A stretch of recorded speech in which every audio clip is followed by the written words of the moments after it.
പറയാൻ പോകുന്ന കാര്യം ഡോക്ടർ ഏത് രീതിയിലാണ് എടുക്കാൻ പോകുന്നതെന്ന് എനിക്കറിയില്ല. പക്ഷേ ഏത് രീതിയിൽ എടുത്താലും എനിക്ക് എന്റെ കാര്യം പറയാതിരിക്കാൻ പറ്റില്ലല്ലോ. നിങ്ങൾ കാര്യം പറയൂ. ഡോക്ടറുടെ പേഷ്യന്റായ ശാരിക എന്റെ അനന്തരവന്റെ ഭാര്യയാണ്. അവൻ ഇപ്പൊ ഇവിടെ ഇല്ല, വിദേശത്താ. അവൻ ഇവിടുന്ന് പോകാൻ തന്നെ കാരണം ഇവൾ ഒറ്റ ഒരുത്തിയ ശാരിക. കയ്യിലിരിപ്പ് ശരിയല്ല, അത് തന്നെ കാര്യം. ഇതിപ്പോ എന്നോട് വന്ന് പറയാൻ കാര്യം? ചില കാര്യങ്ങൾ പറയേണ്ടുന്നവരോട് വെട്ടിത്തുറന്ന് തന്നെ പറയണം. ഡോക്ടറോടും വക്കീലിനോടും ഒന്നും ഒളിപ്പിച്ചു വെക്കരുതെന്നാ പറയുന്നേ. നിങ്ങൾ ഉദാഹരണങ്ങൾ നിരത്താതെ വന്ന കാര്യം പറയും. അതായത് ഡോക്ടർ ഞങ്ങളെ ഒന്ന് സഹായിക്കണം. ഞങ്ങളെന്ന് പറയുമ്പോ ഞാനും എന്റെ പെങ്ങളും, അതായത് രാജീവിന്റെ അമ്മ. ഒരു പരിചയം ഇല്ലാത്ത നിങ്ങളെ ഞാനെന്താ സഹായിക്കാനാ? പരിചയം ഉണ്ടാക്കാനുള്ള വകുപ്പൊക്കെ ഞാൻ കൊണ്ടുവന്നിട്ടുണ്ട്.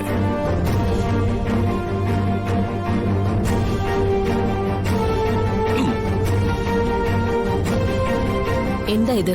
ഈ കാശ് ഡോക്ടർക്കുള്ളതാ. സാധാരണ കൊണ്ടുവന്ന് ഡോക്ടർക്ക് കൈമടക്ക് കൊടുക്കുന്നതേ രോഗിയെ രക്ഷിക്കാൻ വേണ്ടിയാ. പക്ഷേ ഇവിടെ ഈ രോഗിയെ ഡോക്ടർ ഒന്ന് ശിക്ഷിക്കണം. മനസ്സിലായില്ല.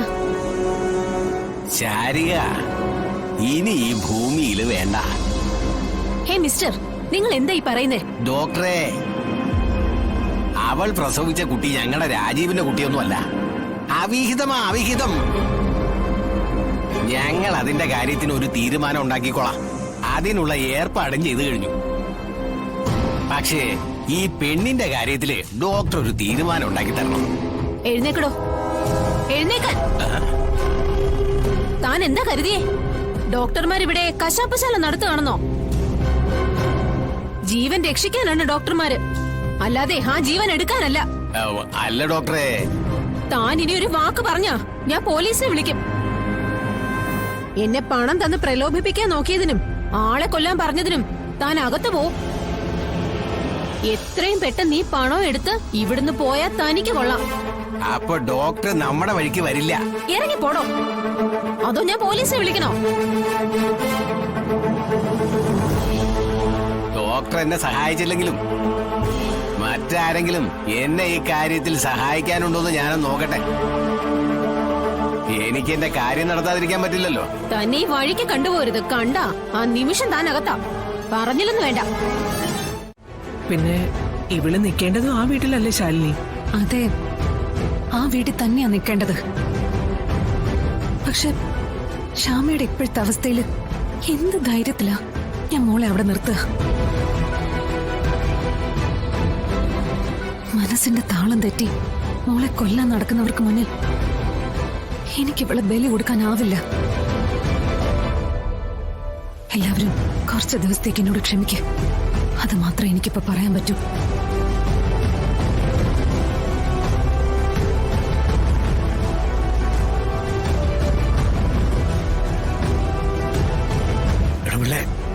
ഇനിയിപ്പോ എന്താ ചെയ്യൂടോ? ഇയാള് പറഞ്ഞൊക്കെ സത്യമാണെങ്കിൽ പിന്നെ രാഘവേട്ട, മനസ്സിലൊരു തോന്നലുണ്ടായ പിന്നെ സംഭവിക്കുന്ന അനിഷ്ടങ്ങളെല്ലാം അതിന്റെ ദോഷങ്ങളാണെന്ന് തോന്നും. എന്തായാലും നോക്കട്ടെ ഇനി എന്തെങ്കിലും ബുദ്ധിമുട്ടുണ്ടാവോന്ന്.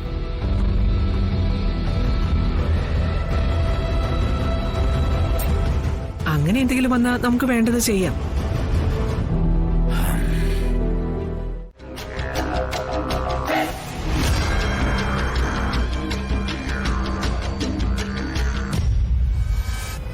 എന്തിനായിരിക്കും ഇവളുടെ വരവ്?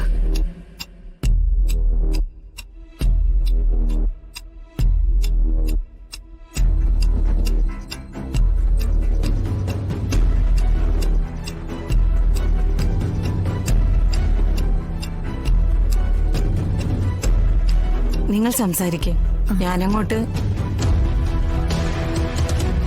എന്നെ ശാലിനി മാഡം പറഞ്ഞു വിട്ടതാ. നിങ്ങൾക്ക് വീട് വെക്കാനുള്ള ക്യാഷ് റെഡി ആയിട്ടുണ്ട്.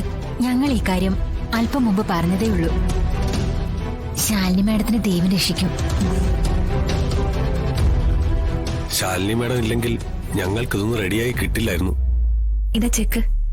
മാഡത്തിന്റെ സ്വന്തം റിസ്കിൽ തരുന്ന കാശ. 30 ലക്ഷം രൂപയുണ്ട്. 30 ലക്ഷം രൂപയോ? അതെ, ഇന്നത്തെ കാലത്ത് തെറ്റില്ലാത്തൊരു വീട് പണിയണമെങ്കിൽ ഇത്രയെങ്കിലും വേണമല്ലോ. ഇവൾക്ക് ഇവിടുന്ന് ഇത്രയധികം കാശ്, അതും ദാനം ചെയ്യാനായി. ഇത്രയും വലിയൊരു തുക ഇവൾ എന്തായാലും സ്വന്തം ശമ്പളത്തിൽ നിന്ന് എടുത്ത് ചെലവാക്കില്ല. മറ്റെന്തോ ഒരു കള്ളത്തരം മണക്കുന്നുണ്ടല്ലോ. ഇത് വാങ്ങിച്ചോളൂ. മോനെ, ഐശ്വര്യമായിട്ട് നീ തന്നെ അതങ്ങ് വാങ്ങിച്ചോ. ഇത് വാങ്ങിച്ചു മോനെ.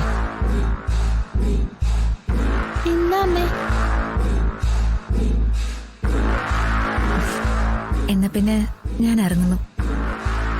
മാഡത്തോട് ഞങ്ങളുടെ അന്വേഷണം പറയണം. തീർച്ചയായും പറയാം. ആ,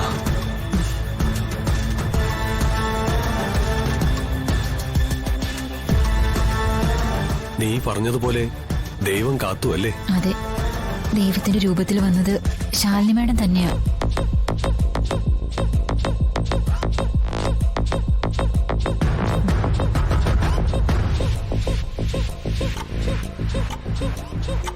ആ, നമസ്തേ. അല്ല, എന്താ നിങ്ങളും കളക്ടറും തമ്മിലുള്ള ബന്ധം? എന്റെ ഈ ദീപമോ പഠിക്കുന്നത് കളക്ടർ മാഡത്തിന്റെ കുട്ടികളുടെ കൂടെയാ. ഞങ്ങളുടെ വീട് തകർന്നു വീണ് മൂത്ത മോള് മരിച്ചപ്പോഴും ചേട്ടന് സുഖമില്ലാതായപ്പോഴും ഒരാശ്രയമായിട്ട് വന്നത് കളക്ടർ മാഡമാ. ഹോസ്പിറ്റലിൽ കിടന്നപ്പോഴും ഒരുപാട് സഹായിച്ചു. ഞങ്ങളുടെ കൂടെ നിന്ന് കാര്യങ്ങളൊക്കെ ചെയ്തു തന്നു. അതൊന്നും ഒരിക്കലും മറക്കാൻ പറ്റില്ല. ഓ, കളക്ടർ അമ്മച്ചി പാവങ്ങളുടെ അപ്പോസ്തലായിരിക്കേ. ഞങ്ങളുടെ വീട് പണിക്കായി 30 ലക്ഷം രൂപയാ ഒറ്റ ഗഡുവായി തന്നിരിക്കുന്നത്. അങ്ങനെ എവിടുന്നെങ്കിലും കിട്ടുമോ?